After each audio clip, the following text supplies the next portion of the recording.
ciudad se construye y los proyectos se construyen. Por lo tanto, esto de la elección del material aparece de alguna forma en la misma génesis de la actuación del proyecto. Pero dicho esto, me parece importante conversar con ustedes algunas cuestiones que tienen que ver en esta charla inicial con situaciones específicas de la disciplina del arquitecto y que necesita básicamente de algún trayecto en donde se comprenda la realidad de nuestro quehacer. Esta es una profesión muy hermosa, pero que necesita de ustedes en el sentido de juntar la mano y la cabeza. Esto es hacer proyectos, y para hacer proyectos uno tiene que tener en la cabeza todos los elementos que permitan trabajar en la tarea. No hay muchas disciplinas que se dedican a esto de usar la mano y la cabeza simultáneamente, pero la disciplina nuestra tiene una particularidad: junta la racionalidad y la creatividad, junta los dos hemisferios, hace un entrenamiento que tiene que ver con vincular la sensibilidad a problemas racionales y, por otro lado, trabaja en la previsión, trabaja en la abstracción más grande para desarrollar la tarea. Esto es pensar para adelante. Aprender a pensar para adelante implica decididamente algunas cuestiones que hacen a la previsión del territorio, a pensar la sociedad, a saber para quién uno trabaja, y eso lleva un proceso en el tiempo que, sumado a las condiciones objetivas que hacen a las variables del proyecto, que tienen que ver con la inserción, que tienen que ver con la función, que tienen que ver con la tecnología, que tienen que ver con este caso con los materiales, ese conjunto de variables es el que nosotros queremos ir incorporando paulatinamente en el tiempo. Esto va a ser posible en la medida en que ustedes protagonicen, en la medida en que ustedes se decidan a transformarse, hombres y mujeres, en hombres arquitectos y mujeres arquitectos. Porque la sensibilidad que nosotros profesamos y que desarrollamos tiene que ver con un entrenamiento. Podrán tener más aptitudes unos que otros, pero lo que es fundamental es que la condición objetiva para ser arquitecto es que hay que precisamente serlo. Y esto de juntar los dos hemisferios es un entrenamiento. Había una vez un diseñador francés de automóviles. En una entrevista le preguntaron: ¿y cuál es la diferencia entre un modelo y otro y cómo se establece? Y él le contestó que en realidad las sutiles diferencias entre un modelo y otro, además de los problemas más tecnológicos y de consideraciones específicas que desarrolla la evolución de los vehículos, tenía que ver con esto de utilizar simultáneamente los dos hemisferios. Ustedes vieron que muchas veces en los automóviles no hay demasiada diferencia entre un modelo y otro, y sin embargo no es solamente desarrollo tecnológico, es desarrollo del diseño. Y esto tiene una particularidad, y por eso lo nombro, que está en el gusto, y a la gente le gusta o no un modelo. El diseñador termina utilizando los dos hemisferios simultáneamente para demostrar la mejoría de un diseño automotriz que tiene que gustar en el mercado. Esto es muy sutil, pasa por el plano de la sensibilidad, pasa por esta membrana que es casi, diría, un estado inconsciente. Pero esto de la racionalidad de que es bueno, pero además lo junto porque me gusta, tiene que ver con el estatus proyectual de los arquitectos. Por otro lado, vamos a ver algunas cuestiones que tienen que ver con esto de pensar las variables e integrarlas y tener un pensamiento totalizador. Esto de la materialidad, por ejemplo, que nosotros tenemos que desarrollar hoy, sería, si uno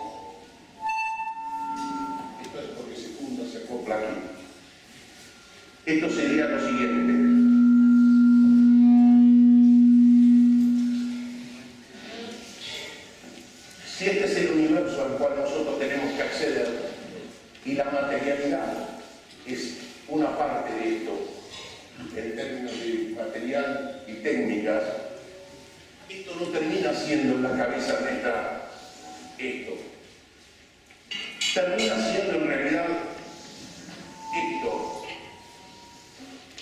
materialidad, inserción, función, tecnologías, lo social, lo urbano, y una serie de variables que se van incorporando sucesivamente hasta hacer que este pensamiento sea un siempre un todo. Esto es lo que yo quiero decir con esta condición simbólica de que uno siempre tiene que pensar en todo. Y la formación y el desarrollo intelectual atiende a precisamente integrar conocimientos.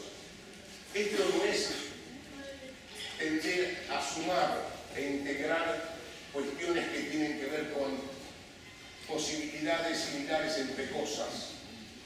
La complejidad de la disciplina nuestra es que junta antónimos, que es contradictoria, que muchas veces no suma particularmente ciertas cosas que son irreconciliables. Digo, por ejemplo, decidir ciertas tecnologías que el país no puede desarrollar.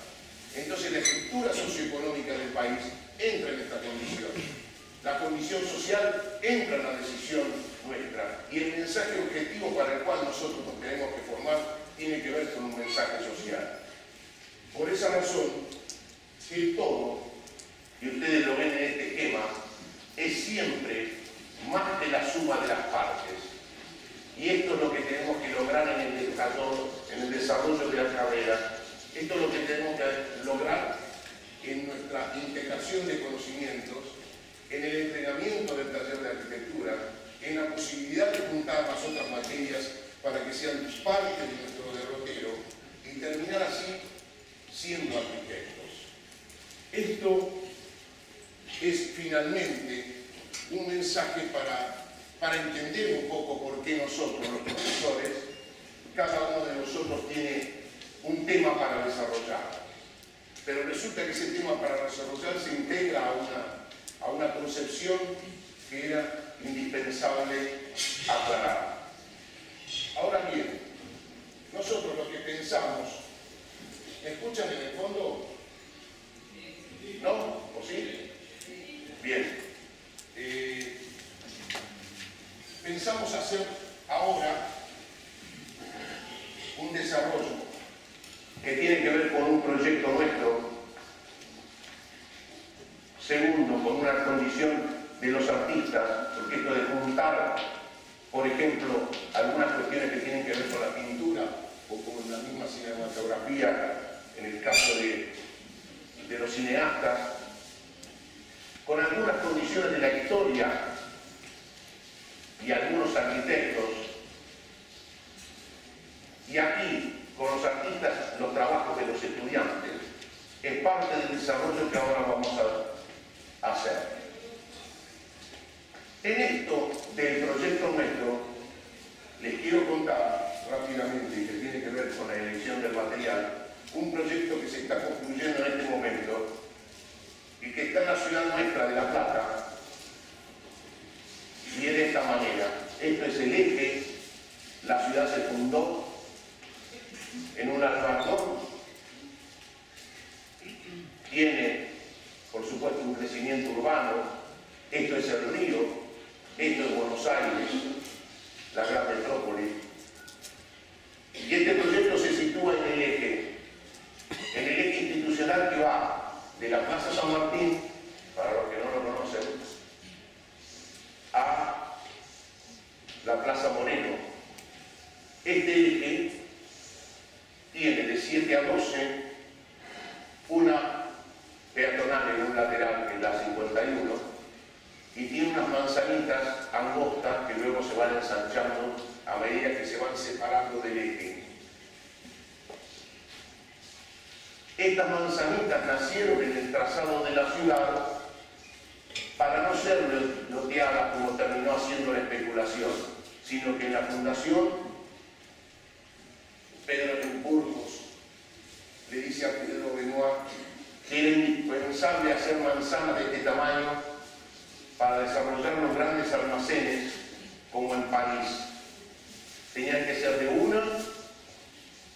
un predio único o como máximo a la mitad para evitar vecindades y poder ahí alojar los grandes almacenes que promovieran y provocaran, en todo caso, incidir con más gente en el eje. El predio nuestro está en este lugar, en una de estas manzanas.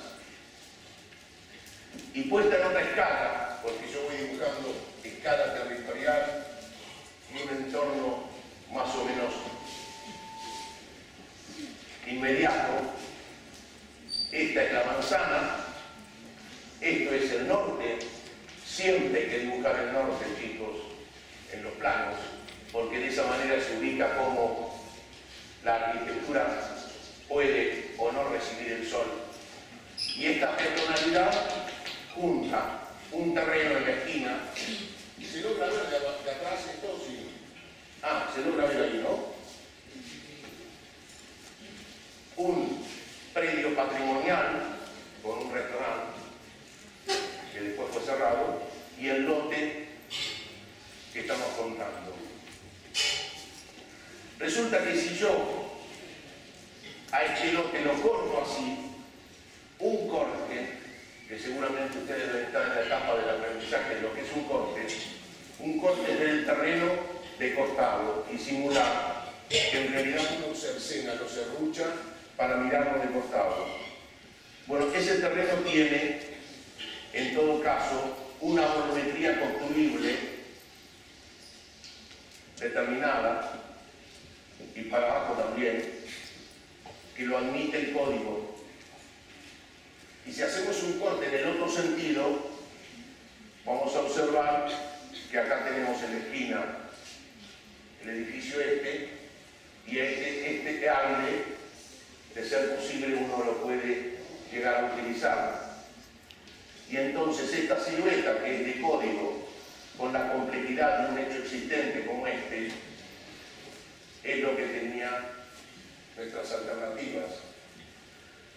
Quiere decir que hay una figura abstracta que permite ser utilizada para desarrollar una volumetría. Ahora, es de aquí que todos los centros urbanos que crecen, y particularmente en la ciudad de La Plata, que tiene intersecciones de ortogonales, calles ortogonales con diagonales, genera geometrías de terrenos bastante particulares.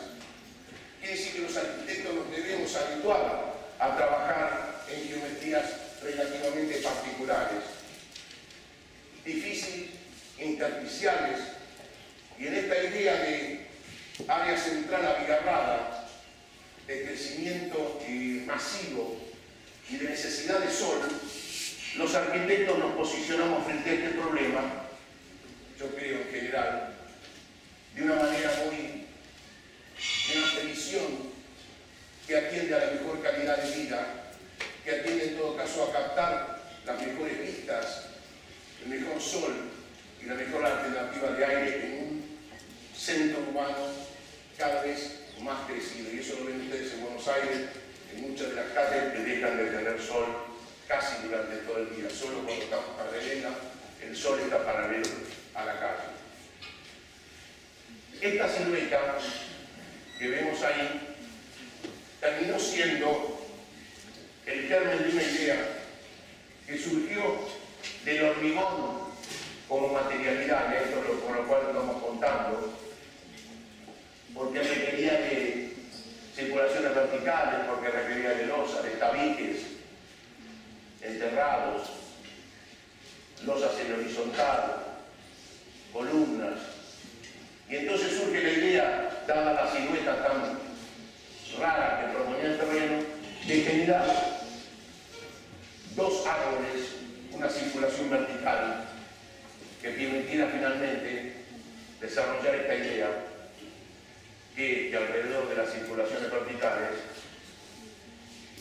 todas las funciones se desarrollaban. Como esta es un área central y este es un equipamiento de multipropósito, o sea, de muchas funciones, se comenzó por llegar con una fundación muy fuerte hasta la arena y abajo generar 5 niveles de estacionamiento, 3 que se necesitan tanto en la ciudad, uno de servicios y otro de auditorio foyer, una planta baja que sutilmente sube y arma una suerte de vacío doble altura que se vincula al vacío enfrente del teatro, que estaría por acá, la ochava del teatro, y luego un elemento que es este, con 10 niveles, a partir de una mano que sostiene una de las estructuras en este corte, porque hay un voladizo que va sobre la casa, con lo cual deja un aire acá entre cada volumen y luego arriba remata nuevamente con aire actividades lúdicas que se dan en este lugar y también actividades lúdicas que se dan en este lugar. ¿Qué pasó? El hormigón, finalmente, el material que permitió que nosotros tuviésemos distintas respuestas y que a partir de estos 2 troncos de árbol surgieran de esa forma todo lo que vendría a ser el follaje, o sea, las habitaciones, todos los espacios comunes, llegar a menos 40 metros y llegar hasta el remate de actividades lúdicas. Esto de actividades lúdicas me parece importante marcarlo, porque ya el movimiento moderno de Corbusier planteaba lo que en ese momento se llamaba la quinta fachada, la idea de que el techo era reutilizable para actividades. Marsella, que es un gran edificio del año 47, plantea esta idea de guarderías, eso, de una especie de recorrido para hacer ejercicios y actividades, recuperando básicamente el horizonte. El maestro decía que hasta los 6 niveles vale la tierra, a partir de los 6 niveles vale el horizonte. Entonces lo importante de este edificio que está en una avenida es que recupera el bosque y más allá recupera el río a partir precisamente de haber llegado a la cima. Vamos a ver ahora esto mismo que estoy conversando en términos de eso, más volumétricos. ¿Se puede apagar esto?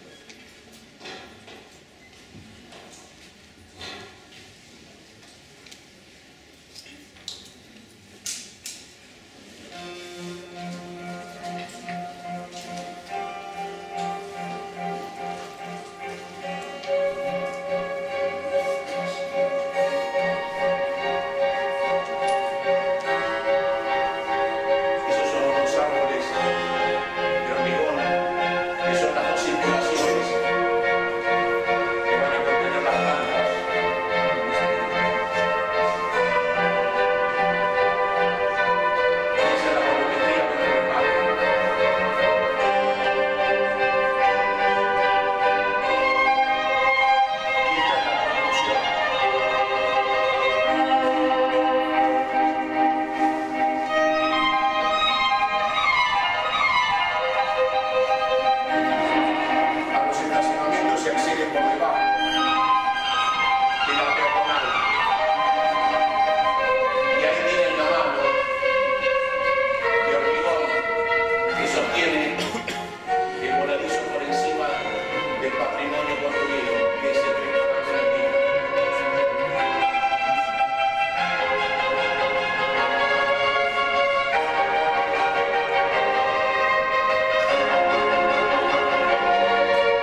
decir que las carpinterías no terminen siendo de aluminio y tenga todo lo que corresponde a terminar el cierre de esta cáscara, pero básicamente el 90% es de hormigón. Hormigón, material maleable, que ustedes seguramente en muchos de los proyectos lo van a poder utilizar. Creo que prácticamente todas las ciudades nuestras, de esta región, utilizan el crecimiento urbano, la estructura de hormigón como sustentación. No así en Estados Unidos, en muchas de las ciudades. Bien, pasamos a la otra. Ahora vamos a ver una condición que me parece muy importante, que es la de esto de los artistas, de los pintores, porque tiene algunas particularidades que son la impronta de una imagen. Esto de recrear y ser creativos a la hora de imaginar, tienen en la pintura y en las instalaciones mucho para aprender. Y en este caso la construcción del espacio, la gestación de las ideas, el mínimo recurso entendido esto como lo que veíamos recién del hormigón, las leyes del material, que eran esos palitos para columnas, vigas, tabiques, losas, o sea, distintas condiciones de utilización.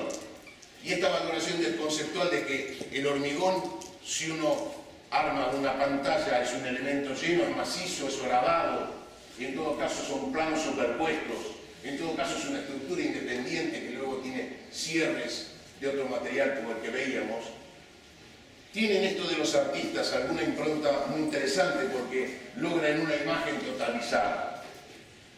A ver, la próxima. Y este es un francés de origen argelino. Esto lo quiero marcar porque son las personas que son franceses, que viven en Francia, pero viven en general perseguidos. Y hay que recordar la matanza que hicieron los franceses en el año 67 en Argelia. Y de ahí mucho de lo que ocurrió con las dictaduras nuestras tiene que ver con la tortura y la desaparición, producto de lo que los franceses enseñaron en esa guerra. Y luego pasaron a la Escuela de las Américas y se difundió tanto en nuestra región. Pero bueno, Kader Attia, como se llama este francés, hace esta instalación en el 2006 y con independencia de que ustedes puedan de alguna manera adjetivar a la izquierda o lo que podemos pensar los arquitectos a la derecha, da mucho que pensar, ideológicamente da mucho que pensar. Esta pintura es casi una ciudad de las nuestras o de cualquier parte del mundo. Hoy me recordaba David, que creyó que yo iba a hacer alguna alusión a lo que pasa en China hoy, que hay alerta amarilla por el tema de la polución. Y esto es una noticia reciente.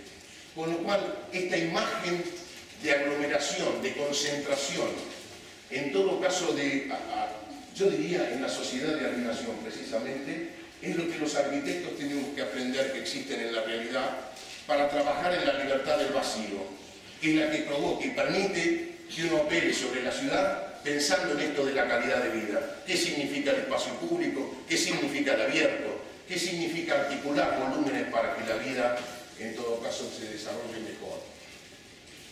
Próxima. Y entonces este detalle de la pintura, hasta significativamente negra, muestra realmente en una imagen una idea de ciudad contemporánea. Por eso es importante esto de los artistas que alertan sobre algunas condiciones. En la próxima va a aparecer lo que es el anonimato, la gente aglomerada en la ciudad. Y esto también es una pintura que en este caso es blanco, en este caso es negro, pero también hay otra que es en blanco, y que muestra un poco las grandes masas en movimiento, sacrificadas en este caso, porque él seguramente debe tener mucho contenido arraigado respecto de lo que es la esclavitud, a la forma de opresión y de descarte, pero que en realidad son la sociedad con la cual convivimos. Y esto me parece que también es una imagen que dice muchas cosas ideológicamente y que a los arquitectos nos permite repensar para quién trabajamos. Por eso ahí dice abajo el otro como importante, porque yo creo que el mensaje social de nuestra disciplina es la otra pata de esta condición. el territorio y la sociedad para quien nosotros trabajamos. Entonces parecía importante trabajar en esta transformación urbana. La próxima. Y acá aparece otra instalación también de Kader Attia, que yo creo que muestra finalmente esto que hablábamos del material, del mínimo recurso, de la condición de hacer una instalación con heladeras y mostrar prácticamente una ciudad. Puede ser, si quieren ustedes, un pedazo de Boston, de Nueva York. Una instalación, pero que alerta del abigarramiento, alerta de la falta de sol, alerta de muchas cosas. Exprofesos tan apretadas de la forma que están apretadas. La próxima. Y entonces esta imagen es una imagen de un horizonte urbano cualquiera, de cualquier ciudad. ¡Qué imaginación! Y luego la ironía, la próxima, de que la escala es esta. El cambio de escala, que es algo que ustedes también van a aprender. Las cuestiones de la escala del hombre. Y entonces acá sí nos damos cuenta que era una instalación.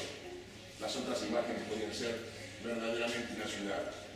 Y este contrapunto de ida y vuelta, de poner en crisis la realidad, nos parecía importante mostrarlo como una imagen. La próxima. Y ahora vamos a mostrar la experimentación que hacemos en el taller y que tiene que ver también con el monomaterial. Nosotros en ese momento utilizamos el hormigón armado en la gestación de las ideas y aparecía esto, la próxima. Yo camino adelante, pero bueno, antes que eso estaba esta cuestión de mostrarle a ustedes que existe el ensamblado por partes, tanto en este aula, con las vigas y las maderas, el trabajo unidireccional del material, en este caso el dintel de perfil y las columnas, ensamblado por partes, trilítico, y que se arma unidireccionalmente, que si uno arma una red puede en todo caso armar las dos direcciones, pero siempre con elementos que se suman por partes. O lo que es la ley de generación de la sillería, de la piedra, que ahora vamos a ver algo, y del ladrillo, que logra armar la masa sobre la base de la suma de partecitas modulares, en el caso del ladrillo, que va permitiendo organizar la volumetría. Estas cosas son importantes pensarlas antes, porque si ustedes se dan cuenta que estamos hablando de que hay unas estructuras que son unidireccionales, y estamos hablando de una sillería que se apoya en el piso y que es masa, y es un cierre, lógicamente cuando arrancan con este volumen hay que pensar de qué material es, porque de lo contrario no podríamos saber con qué cerramos, o con qué en todo caso lo sostenemos estructuralmente. Y el hormigón moldeable y maleable como ley de generación. La próxima. Y entonces ustedes van a ver que en un simple dibujito, la diferencia entre el primero, o mejor dicho en esta columna, donde todo es liviano, liviano porque se ven las otras vértices, si uno no los dibuja parece sólido, o en todo caso si no articula el lleno y lo liviano conjuntamente, o de lo contrario lo pone sobre patitas o arma una galería en el sólido, o articula entre dos volúmenes sólidos y livianos, transparentes, etéreos, o en todo caso opacos, horadados, como en esta parte de abajo, o articulados entre sí.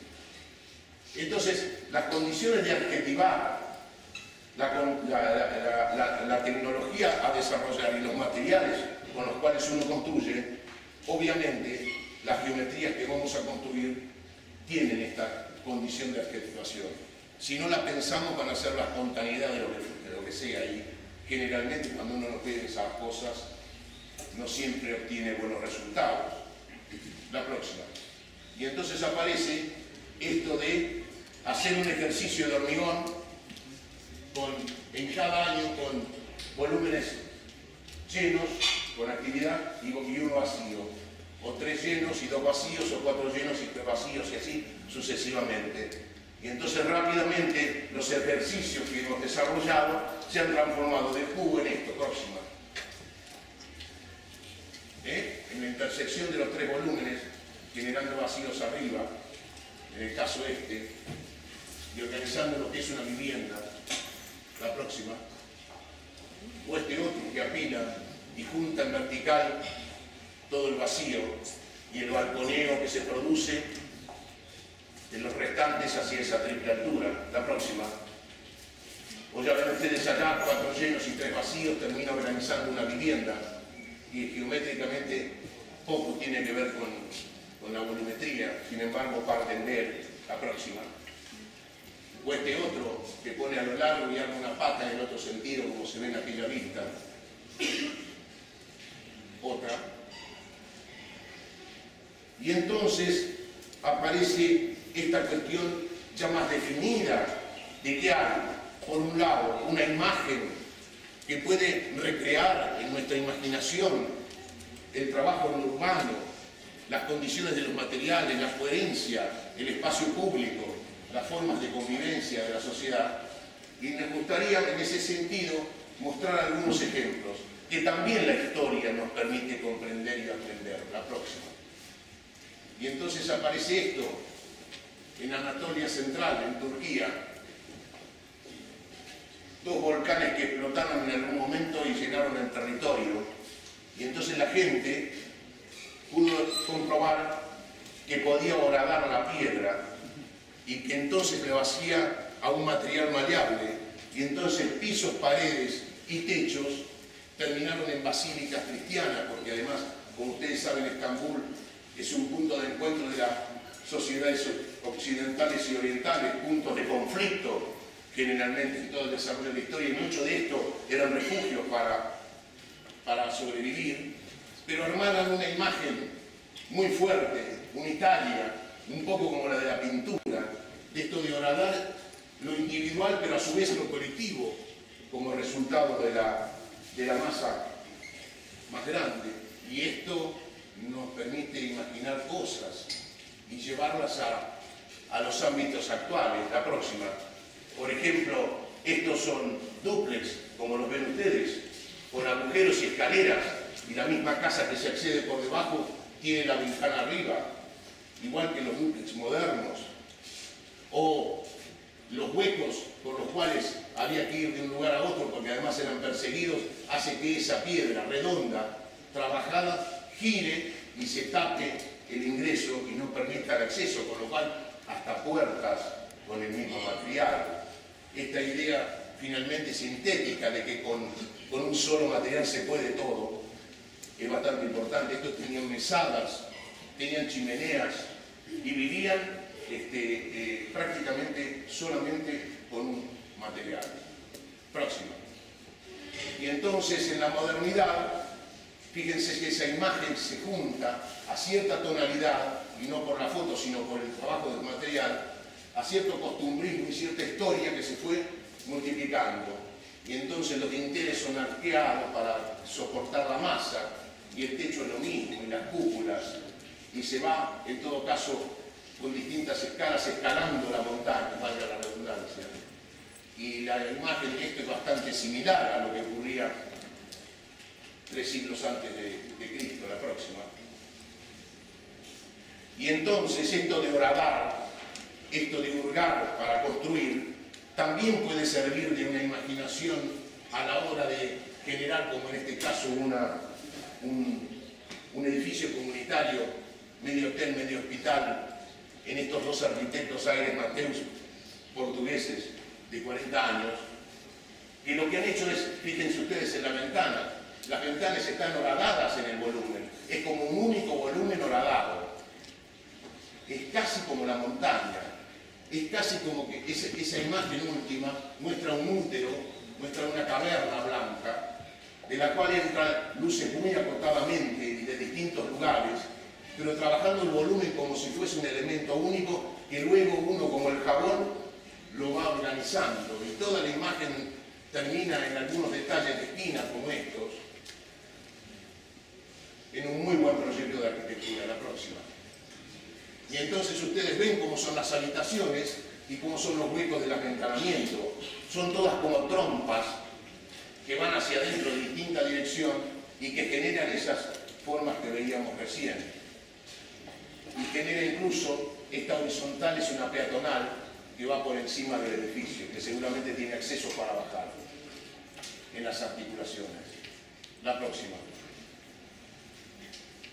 Claro, y esto del material, tal cual lo habíamos visto del hormigón, puesto en aquella imagen al principio de lo que estamos construyendo, Mendaro Corsini hace un archivo municipal en Toledo.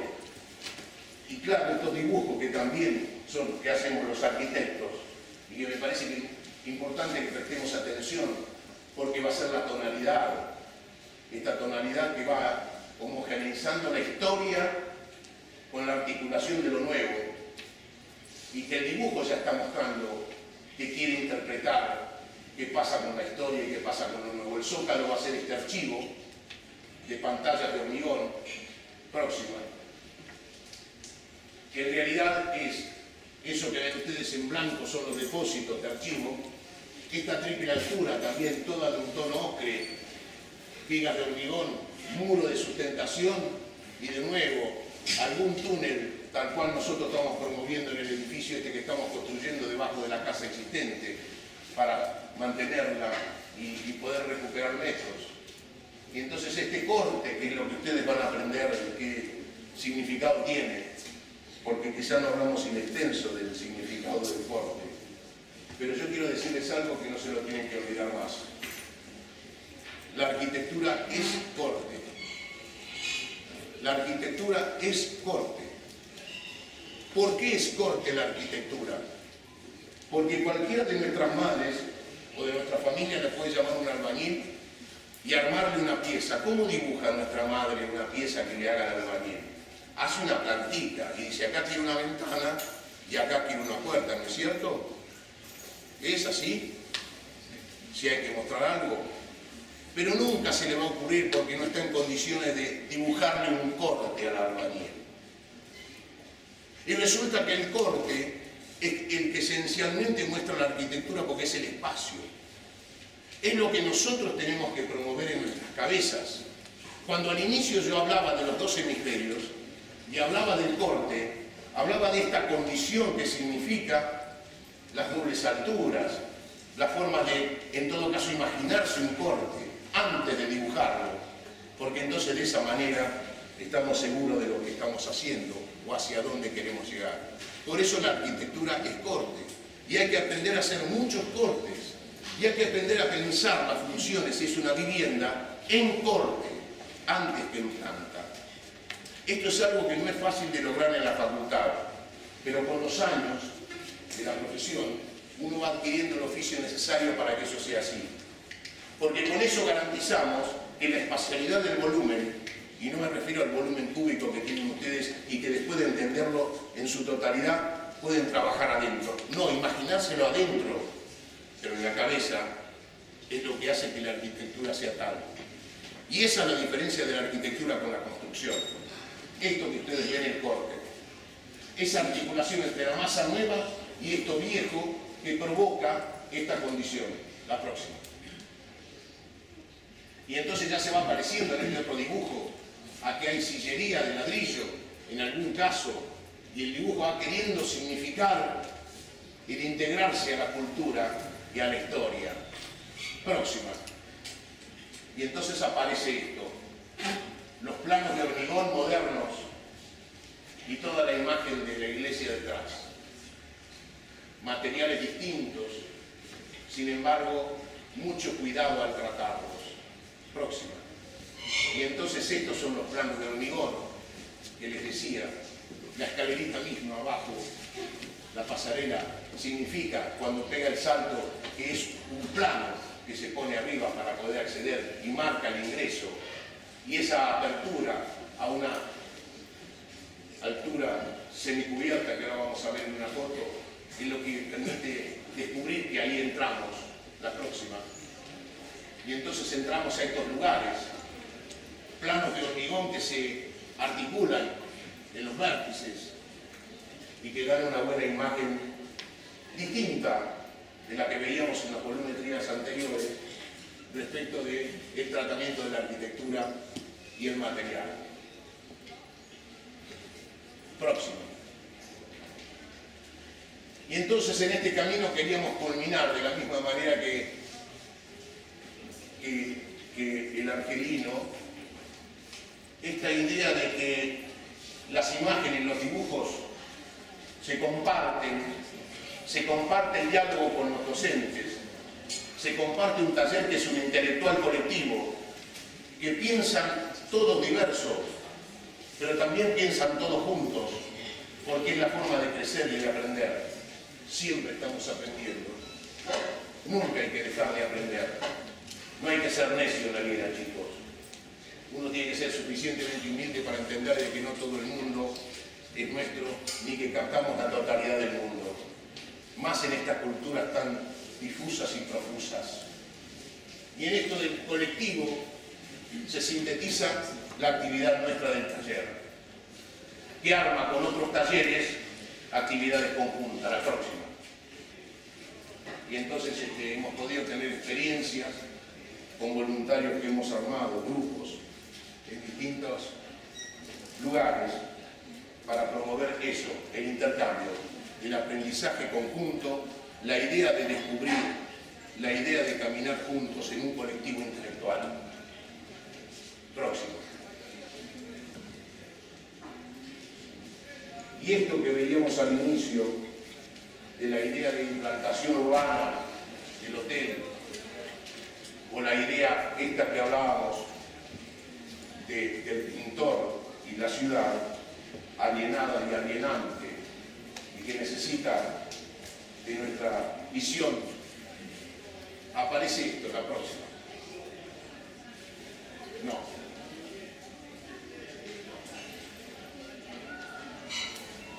Esto es una película italiana del neorrealismo de los años 60. Giuseppe Tornatore, un gran cineasta, que arma esta situación urbana de un pueblo de Italia. Ese pueblo de Italia lleno de gente en la calle, compartiendo lo urbano, las siluetas y en el fondo la perspectiva. Y esta carrera, esta búsqueda, que seguramente va a terminar para ustedes dentro de 5 o 6 años,